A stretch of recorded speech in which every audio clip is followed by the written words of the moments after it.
the Amazon. Our focus here is on the Tapajos Basin, with its area the size of France, containing a river system renowned for its natural beauty and crystal clear waters.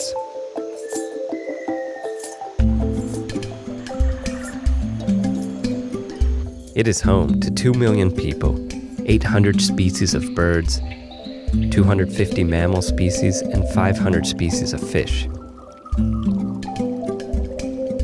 The basin is also testimony to some of the best and worst conservation scenarios.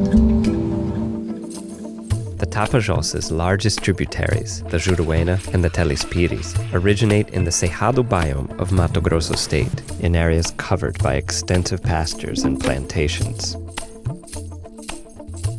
The most critical Juruena headwaters for conservation are located within indigenous lands, which are primarily surrounded by industrial farms.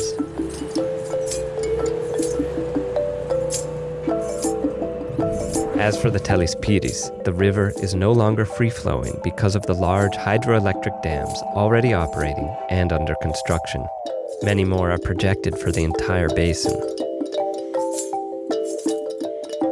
When these two rivers meet, we are already in the Amazon rainforest, in the west of Pará state, an area that is host to a mosaic of indigenous and protected lands. This mosaic endures a continuous expansion of deforestation, resulting from ever-increasing disputes for property and natural resources.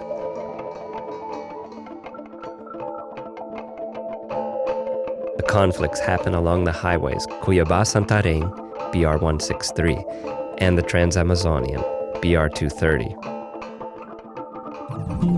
Contributing to the region's social tension and environmental degradation are the unchecked advance of cattle farming, illegal logging, and gold mines in the middle of the forest.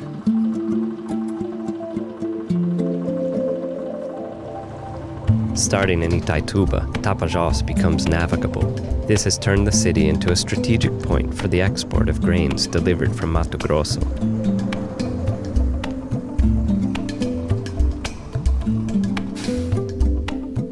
In contrast with this portrait of deforestation and disputes for natural resources is the sheer beauty of the region, which is preserved in its indigenous lands and in the national parks like the Juruena and the Amazon.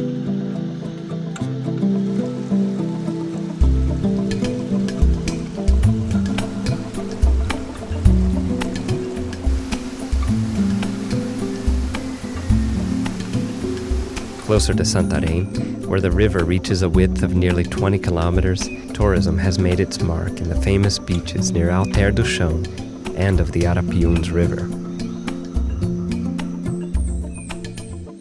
So why focus on the Tapajos?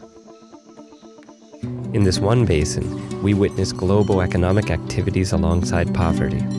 We see land disputes and the predatory exploration of natural resources. We find a diversity of cultural heritage as well as aquatic and land conservation units that need their protection guaranteed. In addition, vulnerable biological assets and processes combine with environmental services whose macro benefits are often taken for granted. Above all, no one doubts the urgent need to promote a balance between conservation, social equality, and development in the Tapajos Basin. A relevant need for anyone concerned about the future of the region. With this macro view, we see the limitations of reacting from one individual threat to the next.